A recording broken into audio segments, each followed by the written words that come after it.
Wayne is from the UA Local 853 Sprinkler Fitters of Ontario for over 30 years.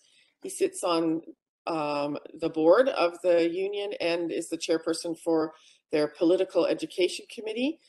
He's been an injured worker since 2012. He's the current Toronto VP for ONAWIG, the Ontario Network of Injured Worker Groups, also a committee member of, I don't know if it has a pronunciation, the acronym YCIAR, YCIAR, Workers' Comp is a Right.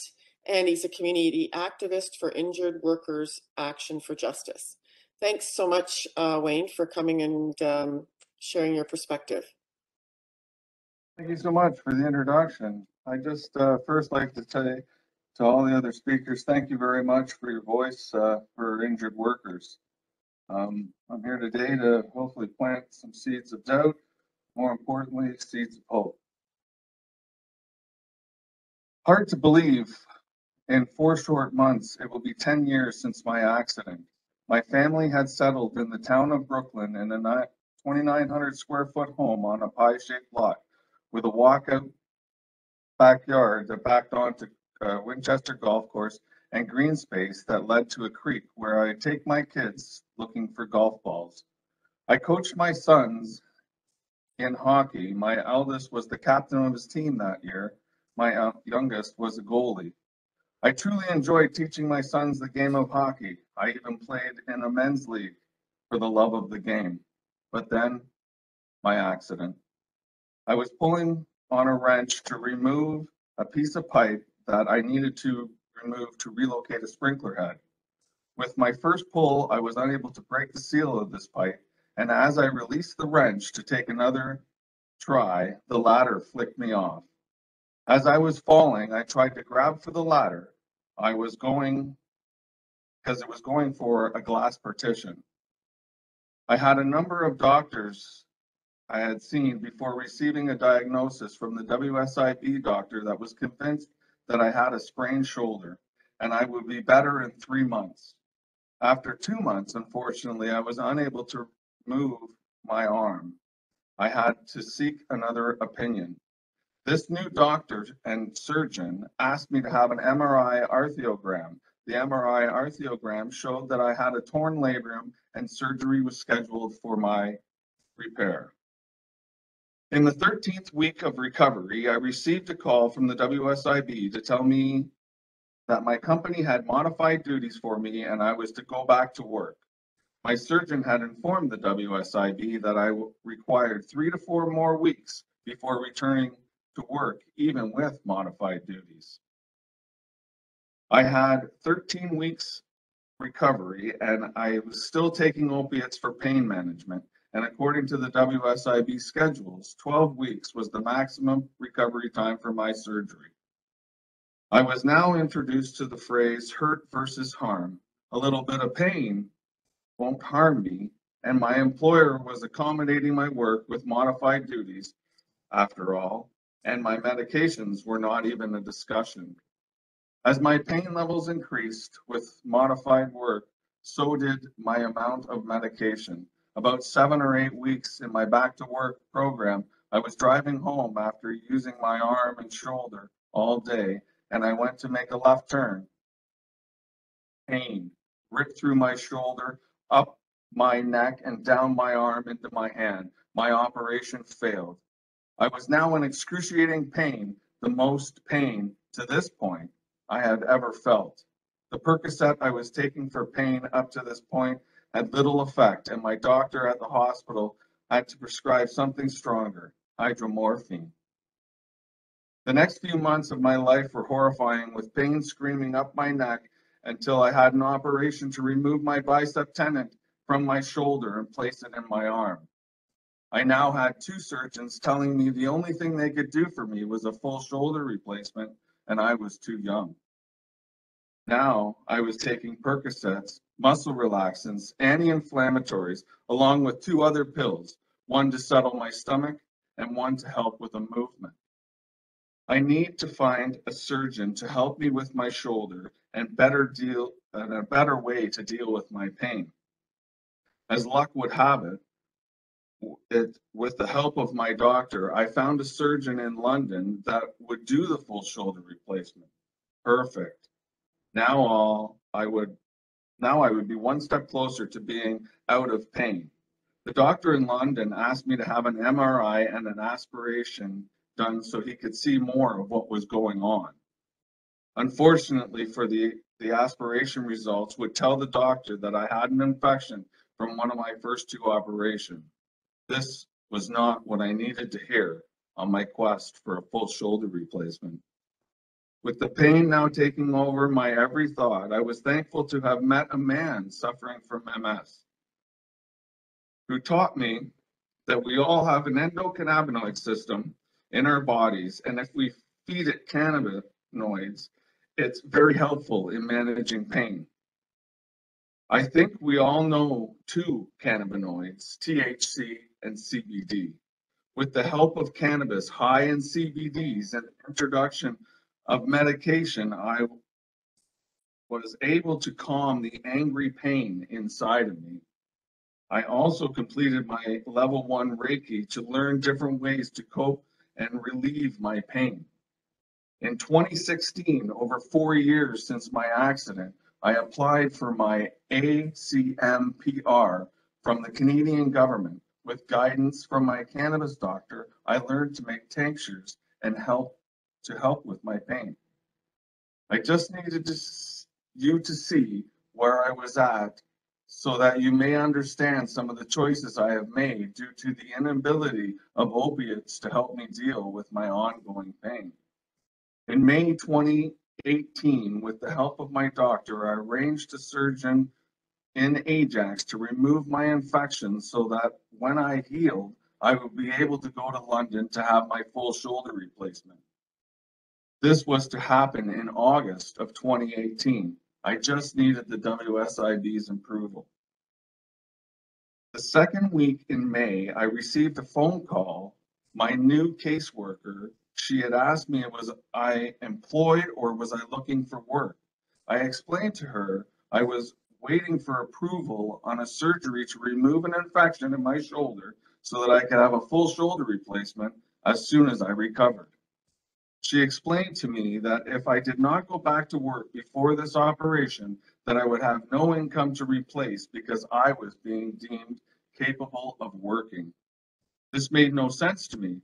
I was seeing a psychologist and two different surgeons, which expressed to the WSIB, my caseworker, this was not a good time for me to be going back to work. For me, I needed to stay focused. I needed a full shoulder replacement to happen so that I could get back to work and enjoy my life. Unfortunately, a doctor hired by the WSIB did not see me in person and had no duty of care over me, reviewed my file and decided I should be able to work despite my doctors all saying no. The WSIB chose to listen to their doctor, not my treating doctors, and I was deemed fit and capable to work 40 hours a week, even if I had no job to go back to and no prospects of a job with my need for accommodations and restrictions at that time. The WSIB removed 2/3 of my money I was receiving while I was trying to recover from an injury at a time when I was facing at least 2 further surgeries. The financial burden, the stress and pain this put me under affected my sense of self. This was not what I was ready for. It didn't take long before I was out without a place to live, my sons, my self-worth, my mental health, not to mention a place to grow my choice of pain medication because of my financial hardships I was facing. I had to go to work. I had to work through labels and stigma. It seems to me once you are labeled an injured worker, you are stigmatized as no longer having any worth. If your injury and pain persists and you require opiates or narcotics just to deal with your daily pain, the stigma continues. It doesn't seem right that a system that's designed to help people injured in the workplace remain whole took so much from me And the worst part is I'm not the exception. The inability to listen to my doctors after my first surgery has resulted in the failure of that surgery and the necessity to have 6 more. Along with my 7th surgery about 6 months ago, I had a full reverse shoulder replacement. I would like to point out that in Canada, over 25,000 workers have died due to workplace-related injuries or illness since 1985. This number is underreported and does not include workers recovering from injury or having been pushed through the back to work process, but are still working injured or worse, working while taking opiates. At a time when I was doing my best to learn about neuroplasticity and proprioception, when I was about to receive an implant and I needed to believe in neuroplasticity. It's the ability through neural networks in the brain to change through growth and reorganization. Proprioception is the sense of self-movement in the body's position neurons located within muscles, tendons, and joints, both which I needed to relearn following any joint replacement. If opiates are binding to receptors in your brain to stop the signals from your body telling you your brain is in pain, how is neuroplasticity and proprioception to take place? Don't get me wrong about opiates. I've had 7 shoulder surgeries, and after the nerve block wears off, you definitely need something to relieve pain. Just from what I've gone through, I don't feel opiates are a good prolonged method for controlling pain. If I were being asked to work on opiates and the opiate's job is to bind to receptors in our brain to make us unaware that our body is experiencing pain, why we should not be working. I often wonder if opiates tricked my mind into saying I was in more pain than I really am. Opiates gave me the ability to be Superman and work right through my excruciating pain. The problem with this is it is doing nothing for my pain. It's just increasing the amount of opiates I was taking. We should remember that that pain is the body's way of telling us we are doing harm. If we are able to heal, we need to feel our pain, so we can set limits in order to push boundaries, feel, and while feeling our bodies. The few weeks leading up to the failure of my first operation, I was in excruciating pain, but the only thought that everyone was saying I should be working. I just needed to push through the pain and work. Opiates made it easier to do this. Only problem, I wasn't listening to my body and I pushed to failure of my operation. This is what I was led to believe was expected of me. In a news release on March 1st, 2022, the Ministry of Labor, Training, Skills and Development said that it would be mandating Naloxone kits in high-risk workplaces. These new measures would improve worker safety and save lives. Approximately 25,000 people died from opiate-related causes between March 2020 and January 2021.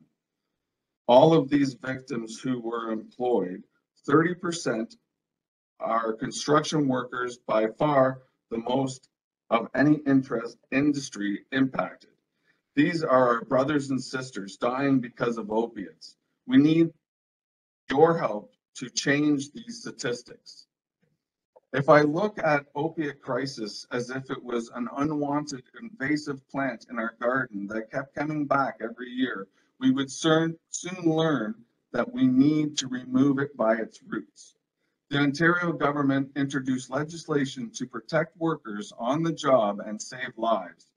If passed, the Working for Workers Act 2022, Working for Workers Act 2, will require workplaces at high risk to a worker opiate overdose to have naloxone kits.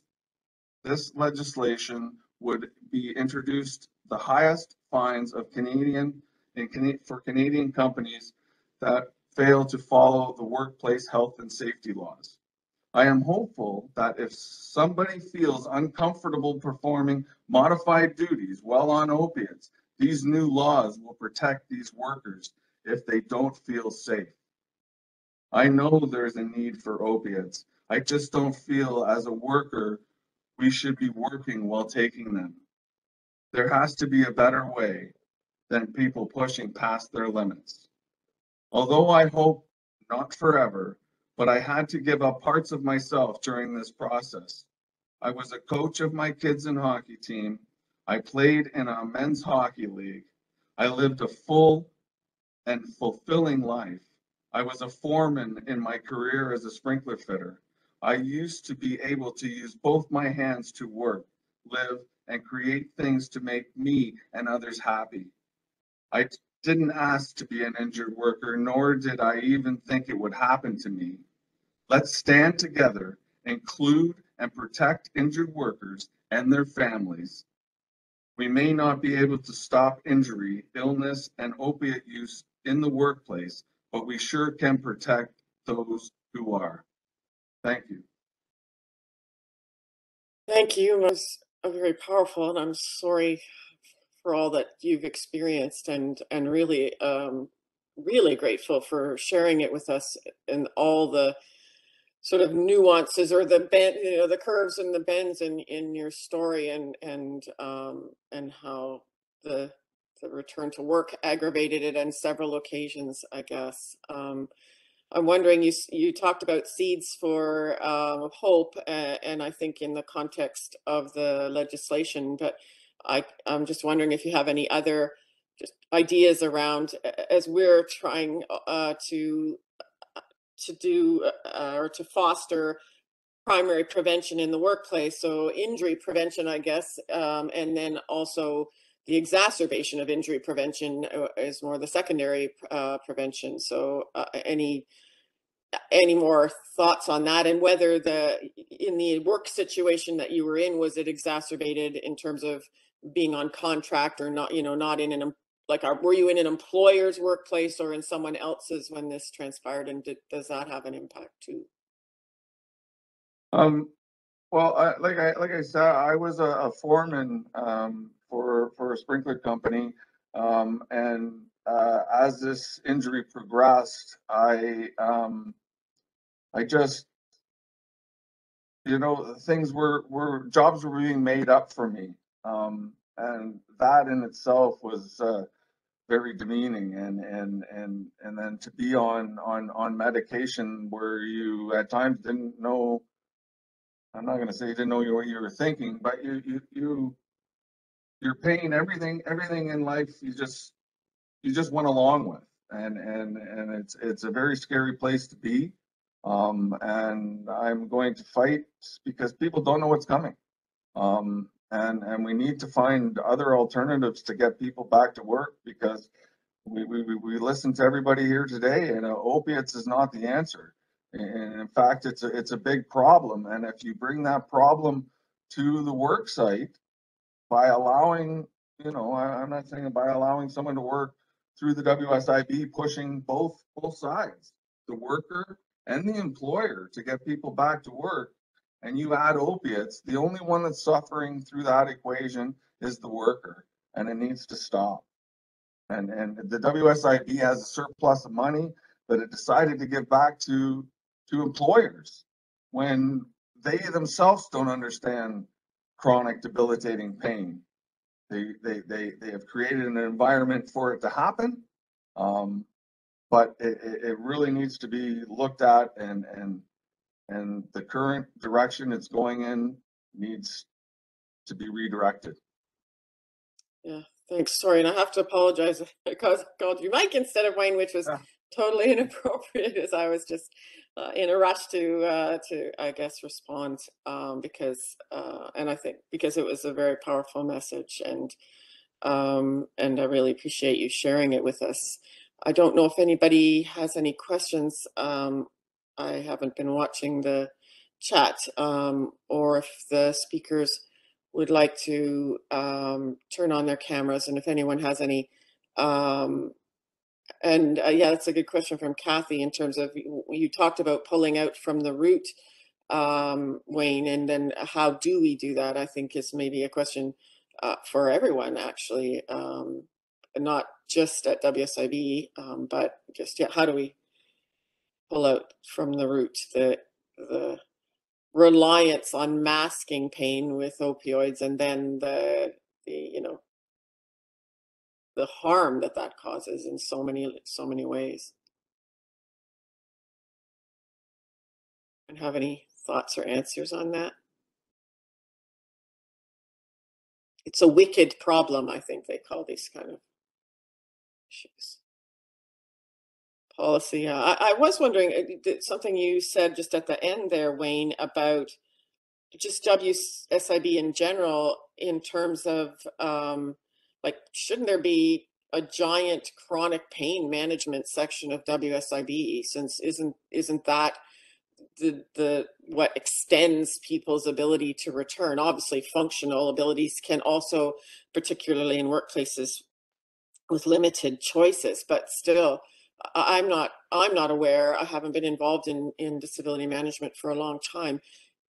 What is the capacity at the WSIB and the education level and elsewhere in insurance companies and elsewhere, even in the community, to educate and guide people in pain management? Anybody have any answers, or in workplaces, even in Unifor? So go ahead. I'm happy to just jump in briefly. And this is in the mental health and return to work guide that we put out recently.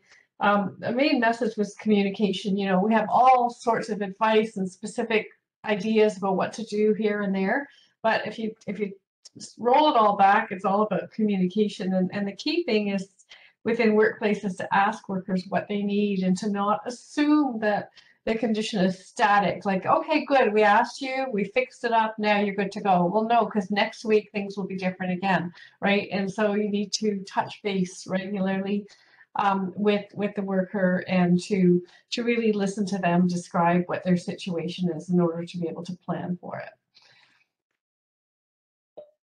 Yeah, thanks. Does anybody else have any thoughts on that? One thing that, sorry, something crossed my mind and then I wanted to raise it, but now I've lost it again. So Kathy's asked a question: how do we influence as a collective to move together to advocate to make these changes? I don't know if you want to articulate any further, Kathy.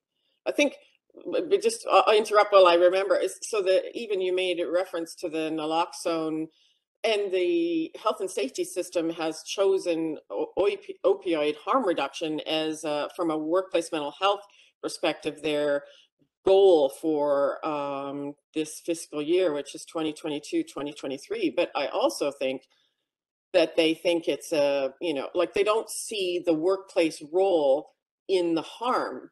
They think that we need this here. It's like a fire extinguisher. We need this fire extinguisher here. So when someone comes to work with suffering the consequences of opioid addiction, or even just ingestion of bad opioids, that we've got the fire extinguisher, without recognizing the workplace's role in all the stages that led to that situation. And that's really what I was hoping, that this dialogue and the voices, all of the voices here, I guess, could recognize that there's roles all along the way, I think, in the workplace, and therefore the possibility, hopefully, of finding prevention strategies in that way. So I don't know if anyone has a comment on that, or, yep, go ahead. Mike and Fergal, I guess. I don't know. I didn't see whose hand went up first. Well, I think the thing that's in common is what's slowing us down is it is still stigma. Although this issue is so broad, stigma around addiction is still the biggest thing. And I think and how do we fight stigma? And one of it is just reminding people, I guess, that it's not their fault. And if I don't think we can talk about opioids without talking about addiction. And overdose and death and all the things that do it. And we can't talk about those things that we have to break the stigma to talk about it, and talking about it breaks the stigma. Mm-hmm. So it's whether it's how we use our language, how we speak about it, whether we talk about, now they're an addict, or we talk about that they're in recovery, So I think that's the biggest part. And we have to talk about it. We have to break the stigma around mental health in general. Mm-hmm. If we isolate the opioid problem, right, as this problem, like it's different from all the other things that we're addicted to. I guess, like, I understand the difference is that doctors are prescribing it and WSAB is sending people to work with it, but mental health is a huge issue. If everybody collectively, statistically, if everybody that has or have suffered a mental health issue, right, vote together, we would have our own political party. So we have the political will, but yet people with addiction to opioids and other addictions still feel lonely. That's one of the constant things that when I've talked to people when they get into recovery is that they felt alone. So they belong to a union, they're in a workplace. There also is a community of people in recovery for addiction. So there's really no reason for people to feel alone, yet they do. So I just think that's why, whether it's programs like what we're doing now, or talking about it at union meetings, when you talk about why every workplace should have a Naloxone kit in the first aid room. Mm-hmm. And we have to explain that every first aid kit should have that. That right away makes someone who may be on an opioid, prescribed or not, think, oh, I'm not alone. Like, why is it that big of a deal that every first aid kit should have one? Yet I feel I'm the only person that might have an addiction to opioids. So I think that's what it is. We just got to keep pounding and get rid of the stigma. Thanks. Virgo, you had something to add? I mean, a couple things come to mind following up on Mike's comment. If addiction problems, substance use problems are consequent to work injury and pain, then they should become part of the recovery process, and that should be recognized. Mm-hmm. Not, I recognize that naloxone kits in the workplace could have value, but as Ellen was talking about, sort of early push to return to work, and including opiates in that mix, basically, to enable that, that's problematic. And people need to have, there is a biological reality to addiction, as Mike was talking about. These other forces that are pushing a worker towards continued use need to be eased up, because they have enough to deal with. If they're trying to, pull back from using opiates, they have enough to deal with in terms of, the withdrawal and the urge to use themselves, and they need to be helped through that process. So that sort of support needs to be afforded. And in workplaces, the other thought I had was, there's a lot of push towards equity, diversity, and inclusion in workplaces now, I think, that can be co-opted in favor of, like inclusion is mental health is part of inclusion. Physical health and disablement is part of inclusion. And so helping sort of the workplaces move along towards that, I think, could be part of the solution as well. That's a good idea. Wayne, you want to respond? Yes, communication, I think, is a really big key to this, and it's also the key for someone to heal. You need to communicate with your body, and when your body's in pain, it's telling you that so that you don't do what you're doing. And like I like, for having gone through it and for how long it's taken me to get to where I am, and to know that it was just because I thought my company and the WSIB had my best interest at heart. But, unfortunately, when you break it all down, it comes down to money. the WSIB wanted to save money on me, and my company wanted to save money on me. So let's put them back to work. Unfortunately, with the amount of medication I was taking and not being able to communicate with my body, I suffered from that, you know. And I mentioned an endocannabinoid system in this, and you know, now that we know that this is installed, CB1 and 2 receptors in all throughout our body, and its only job is to communicate with our body and help us heal. I think a lot of money needs to be funded into this to help facilitate getting people back to work.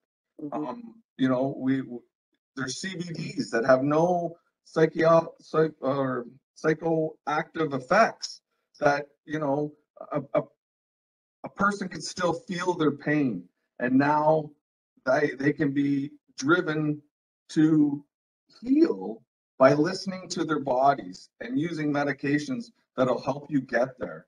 And I'm just hopeful that moving forward, we allow people to get off opiates, and if they need more pain help, that we really do due diligence and look at cannabis is helping us move forward in this. Thanks. That's interesting. I guess a topic for another discussion. Unfortunately, Fergal had to step away because he had another meeting.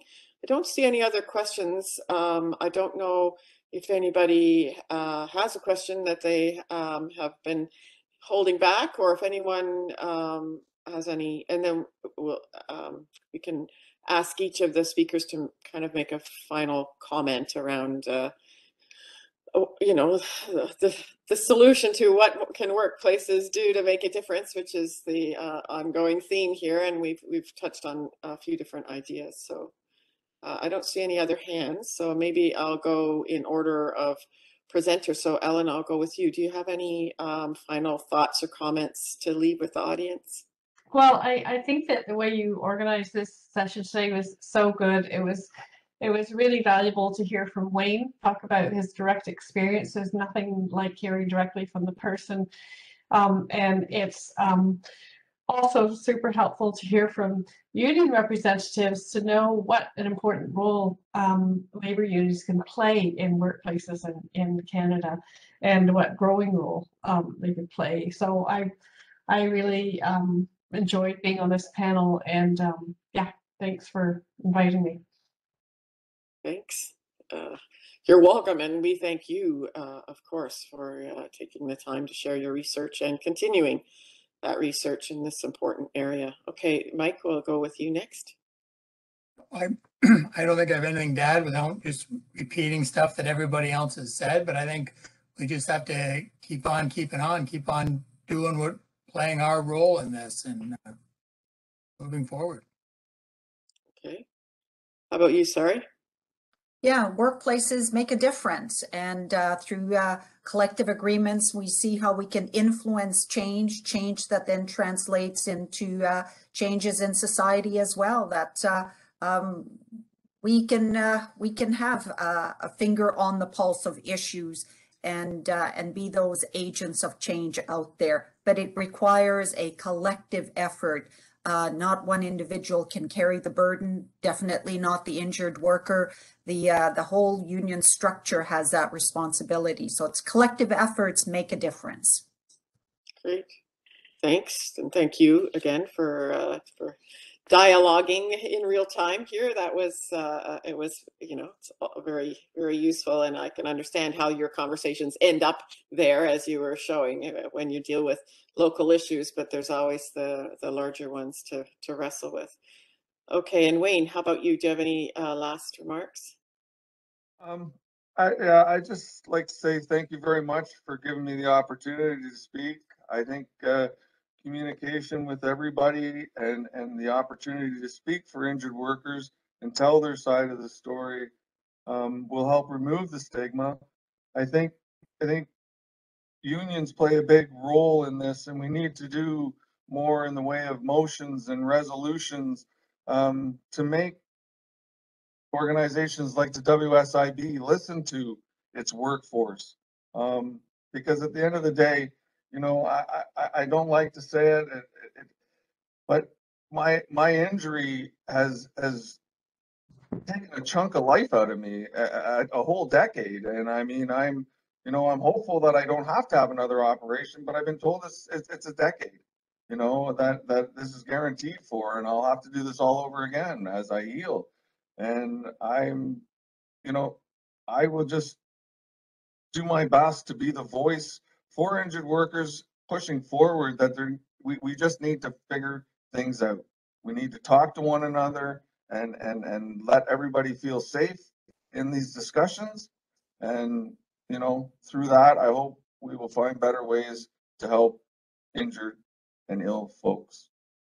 Thank you.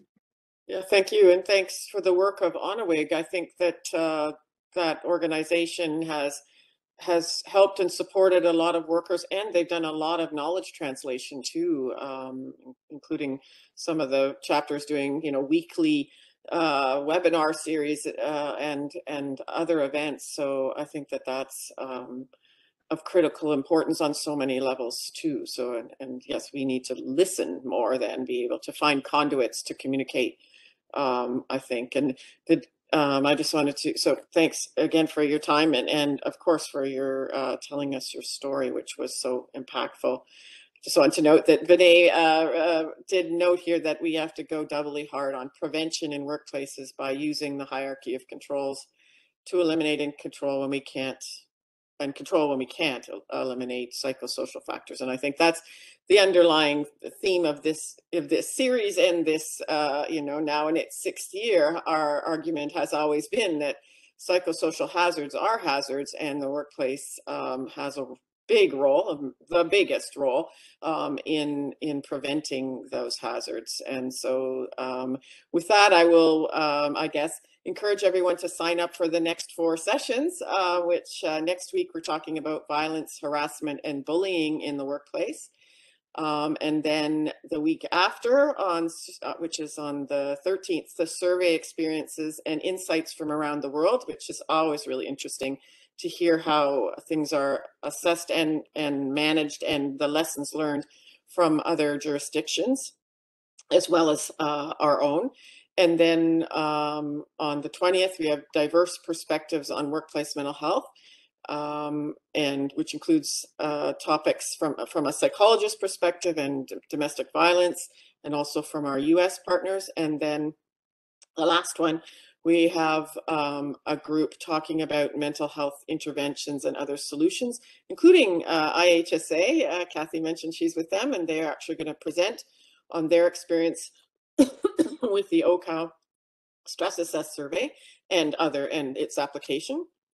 And then we also have Eduardo speaking about recent work with our migrant farm worker research project that we did with OMAFRA, which I was going to put in the chat and mention that the unions play a big role, as we've talked about, but there are thousands and thousands of